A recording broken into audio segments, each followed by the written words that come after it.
Max, I want to start with you, though. What would you say was the most important move made this offseason, so far at least? It's actually Bogdanovic, not because of where he wound up, but because of where he didn't. You know, the Bucks need to keep Giannis in Milwaukee, obviously. And Giannis is the kind of guy who would stay there, it seems, who wants to stay there. But the owners played the town and Giannis cheap last season when they let Brogdon sign away. And the importance of that is when you need to make a move for a guy like, say, Chris Paul, which is also a huge move, obviously, right, in the offseason, you need to match salaries. And you need to be able to trade talent in those kind of deals, but also keep your nucleus intact. So when they let Brogdon walk out, they lost a really good either piece going forward or trading chit, right? They lost one or the other, but that's gone. So what happens this season? They got to do something. Or like if Giannis has no path to a championship, why would he stay? So they did a very good thing in terms of the moves they seem to have made. Drew Holiday, who could be a real playmaker, especially in the playoffs. A guy who you could put Giannis in the dunker spot, or you could do a lot of different things. And Holiday, who plays up to the moment and who can play defense and who can shoot and who can create and do all those things, is a great pickup. And with Brook Lopez, who can defend the rim and shoot the three, even though he didn't shoot it great this season, but he can. We've seen it the previous season. We've seen it in his career. When you start, and Middleton, a real good two-way player, Bogdanovic fits into that starting five, and you look at it and you go, damn, that starting five, even if there's not another superstar in it, that's going to be a problem. And when the Bogdanovic trade got undone, and now he won't be in Milwaukee, that really makes a difference. Because Perk, not only can he shoot, but he can pass. He has a high basketball IQ. He's just a very good functional player who can do things with the ball but doesn't need it in his hands to be effective on offense. That was a big blow for the Milwaukee Bucks and for their ability to sign Giannis to a supermax and keep him in Milwaukee. For that reason, I think that's going to have the biggest ripple effect. Well, Max, I don't disagree with you. I actually like that Bogdanovic to Atlanta. I think him and Trae Young might be the best scoring backcourt in the league this year. But when you think about the biggest free agency, the biggest free agent, who had the biggest free agent signing, you can think of one city, Los Angeles. And when you think of Los Angeles, you think of one movie comes to mind, Friday. And guess what? Rob Pelinka was Debo, and Lawrence Frank was Red. And Rob Pelinka walked up on Lawrence Frank and said, "What you got on my 40, homie?" Fucking that and chain. Lawrence Frank was like, "Well, what you mean? Well, what you mean? Well, what you mean? What you mean, Rob? What you mean? I don't want no problems. I told you about selling these CDs and shirts on my corner.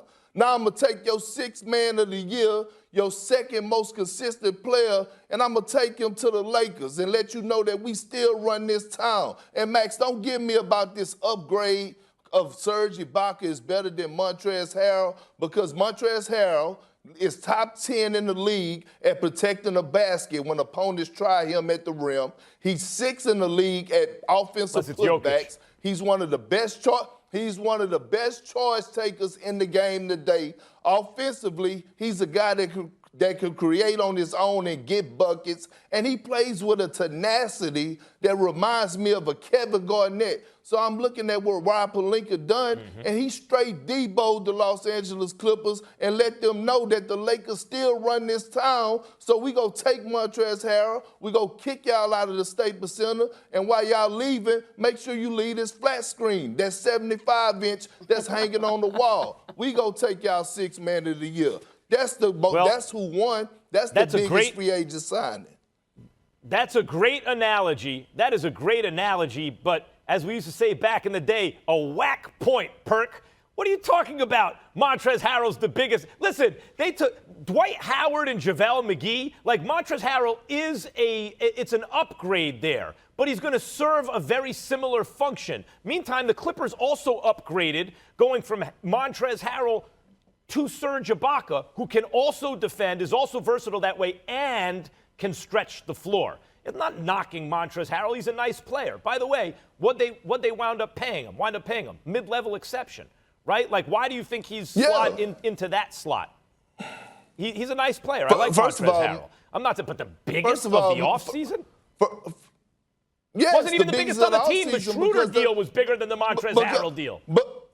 But because the Lakers got him for so low when he did have an offer on the table for $80 million, and the Lakers convinced him to come over there and take $9 million, that's the biggest win. And take him from your crosstown rival. Yeah, Montrezl Harrell is the biggest win. And look, I get Serge Ibaka can stretch the floor, but now you have Montrezl Harrell, who's a dynamic roller, who's a lob threat at the basket. Now he's going to open up the lanes and open up the shooting and spacing for Anthony Davis. I love the pick, and I'm telling you, everybody need to watch out because with Montrezl Harrell and Anthony Davis in that front court, it's going to be a problem. Pick your poison. Hold on. That's Montrezl Harrell is the second biggest move for the Lakers of the offseason. The Schroeder move was bigger. Losing Rondo, which is a blow for sure, but then getting Schroeder in there is a bigger move than Montrezl Harrell.